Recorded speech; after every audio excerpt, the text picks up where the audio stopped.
सावधान दोस्तों, कलयुग अपने चरम पर है। अगर इससे बचना है तो पुराणों की भविष्यवाणी को जान लेना चाहिए आपको। ज्योतिष और पौराणिक ग्रंथों में युग का मान अलग अलग है। पौराणिक ग्रंथों के अनुसार 4 युग होते हैं: सतयुग, त्रेता युग, द्वापर युग और कलयुग। कहते हैं कि कलयुग में पाप अपने चरम पर होगा। वर्तमान में कलिकाल अर्थात कलयुग चल रहा है। ग्रंथों में इस युग में क्या क्या होगा या घटेगा यह स्पष्ट रूप से लिखा गया है। यह भी कि इस युग में जब कभी भी प्रलय होगी तो सिर्फ हरि कीर्तन से ही उससे मनुष्य जाति को बचाया जाएगा। तो दर्शकों, आइए मिलकर जानते हैं पुराणों में कलयुग का व्याख्यान और ये कि कलयुग में सावधान क्यों रहें। ये 10 तथ्य पुराणों में जिसका वर्णन विस्तार से है। पुराणों में लिखा गया है कि जो व्यक्ति, संगठन या समाज वेद विरुद्ध आचरण करेगा और भारत की धार्मिक और सांस्कृतिक एकता को खंडित करेगा, उसका आने वाले समय में समूल नाश हो जाएगा। पुराण मानते हैं कि जैसे जैसे कलयुग आगे बढ़ेगा वैसे वैसे भारत की गद्दी पर वेद विरोधी लोगों का शासन होगा। ये ऐसे लोग होंगे जो जनता से झूठ बोलेंगे और अपने कुकृत्यों द्वारा एक दूसरे की आलोचना करेंगे और जिसका कोई धर्म नहीं होगा। ये सभी विधर्मी लोग होंगे।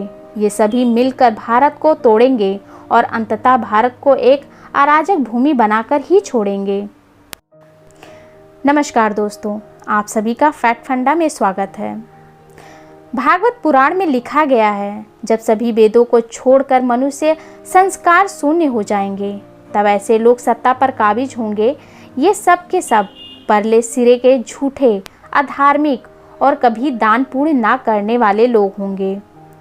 दूसरे की स्त्री और धन हथियार लेने में ये सदा उत्सुक रहेंगे। ना तो इन्हें बढ़ते देर लगेगी और ना ही इन्हें घटते देर लगेगी। इनकी शक्ति और आयु छोटी होगी। ये राजा के भेष में म्लेच्छ होंगे। छोटी छोटी बातों को लेकर ही क्रोध के मारे आग बबूला हो जाएंगे। ये लूट खसोट अपनी प्रजा का खून चूसेंगे। जब ऐसा शासन होगा तो देश की प्रजा में वैसा ही स्वभाव और आचरण भाषण की वृद्धि हो जाएगी। राजा लोग उनका शोषण करेंगे। आपस में वो एक दूसरे को उत्पीड़ित करेंगे। अंततः सबके सब नष्ट हो जाएंगे। दोस्तों, दूसरा संकेत भविष्योत्तर पुराण के अनुसार ब्रह्मा जी ने कहा, हे नारद, भयंकर कलयुग के आने पर मनुष्य का आचरण दुष्ट हो जाएगा और योगी भी दुष्ट चित्त वाले होंगे। संसार में परस्पर विरोध फैल जाएगा और विशेषकर राजाओं में चरित्रहीनता आ जाएगी। देश देश और गांव गांव में कष्ट बढ़ जाएंगे। संत जन दुखी होंगे। अपने धर्म को छोड़कर लोग दूसरे धर्म का आश्रय लेंगे। देवताओं का देवत्व भी नष्ट हो जाएगा और उनका आशीर्वाद भी नहीं रहेगा। मनुष्यों की वृद्धि धर्म से विपरीत चलती रहेगी। तीसरा लक्षण महर्षि व्यास जी के अनुसार कलयुग में मनुष्यों में वर्ण और आश्रम संबंधी प्रवृत्ति नहीं होगी। वेदों का पालन कोई नहीं करेगा। कलयुग में विवाह को धर्म नहीं माना जाएगा। शिष्य गुरु के अधीन नहीं रहेंगे। पुत्र भी अपने धर्म का पालन नहीं करेंगे। कोई किसी भी कुल में पैदा क्यों ना हो, वो बलवान होगा, वही कलयुग में सबका स्वामी होगा। सभी वर्णों के लोग कन्या बेचकर निर्वाहन करेंगे। कलयुग में जो भी किसी का वचन होगा वही शास्त्र माना जाएगा। चौथा लक्षण कलयुग में थोड़े से धन से ही मनुष्य में बड़ा घमंड होगा। स्त्रियों को अपने केशों और रूपवती होने का गर्व होगा। कलयुग में स्त्रियां धनहीन पति को त्याग देंगी। उस समय धनवान पुरुष ही स्त्रियों के स्वामी होंगे। जो अधिक देगा उसे ही मनुष्य अपना स्वामी मानेंगे। उस समय लोग प्रभुता के ही कारण संबंध में रहेंगे। पांचवा लक्षण द्रव्य राशि घर बनाने में ही समाप्त हो जाएगी। इससे दान पुण्य के काम नहीं होंगे और बुद्धि धन के संग्रह में ही लगी रहेगी। सारा धन उपभोग में ही समाप्त हो जाएगा। कलयुग की स्त्रियां अपनी इच्छा के अनुसार आचरण करेंगी। हाव भाव विलास में भी उनका मन लगेगा। अन्याय से धन पैदा करने वाले पुरुषों में उनकी आसक्ति होगी।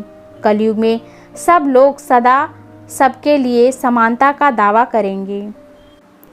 छठा लक्षण, कलयुग की प्रजा बाढ़ और सूखे के भय से व्याकुल रहेगी। सबके नेत्र आकाश की ओर लगे रहेंगे। वर्षा न होने से मनुष्य तपस्वी लोगों की तरह फल, मूल व पत्ते खाकर और कितने ही आत्मघात कर लेंगे। कलयुग में सदा अकाल पड़ता रहेगा। सब लोग हमेशा किसी न किसी कलेश से घिरे रहेंगे। किसी किसी को तो थोड़ा सुख मिल जाएगा। सब लोग बिना स्नान करे भोजन करेंगे। देव पूजा, अतिथि सत्कार, श्रद्धा और तर्पण की क्रिया को कोई नहीं करेगा। कलयुग की स्त्रियां लोभी, नाटी, अधिक खाने वाली और मंद भाग वाली होंगी। गुरुजनों और पति की आज्ञा का पालन नहीं करेंगी तथा पर्दे के भीतर भी नहीं रहेंगी। अपना ही पेट पालेंगी, क्रोध में भरी रहेंगी, देह सुधि की और ध्यान नहीं देंगी तथा असत्य और कटु वचन बोलेंगी। इतना ही नहीं, वो दुराचारी पुरुषों से मिलने की अभिलाषा करेंगी। सातवां लक्षण, कलयुग आने पर राजा प्रजा की रक्षा न करके बल्कि कर के बहाने प्रजा के ही धन का अपहरण करेंगे। अधम मनुष्य संस्कारहीन होते हुए भी पाखंड का सहारा लेकर लोगों को ठगने का काम करेंगे। उस समय पाखंड की अधिकता और अधर्म की वृद्धि होने लगेगी। लोगों की आयु कम होती चली जाएगी। उस समय 5, 6 अथवा 7 वर्ष की स्त्री और 8, 9 या 10 वर्ष के पुरुषों से ही संतान होने लगेगी। घोर कलयुग आने पर मनुष्य 20 वर्ष तक ही जीवित रहेंगे। उस समय लोग मंद बुद्धि, व्यर्थ के चिन्ह धारण करने वाले, बुरी सोच वाले लोग होंगे। आठवां लक्षण, लोग ऋण चुकाए बिना ही हड़प लेंगे तथा जिसका शास्त्र में कहीं विधान नहीं है, ऐसे यज्ञों का अनुष्ठान होगा। मनुष्य अपने को ही पंडित समझेंगे और बिना प्रमाण के ही सब कार्य करेंगे। तारों की ज्योतिष भी फीकी पड़ जाएगी। 10 दिशाएं विपरीत होंगी। पुत्र पिता को तथा बहू सास को काम करने भेजेगी।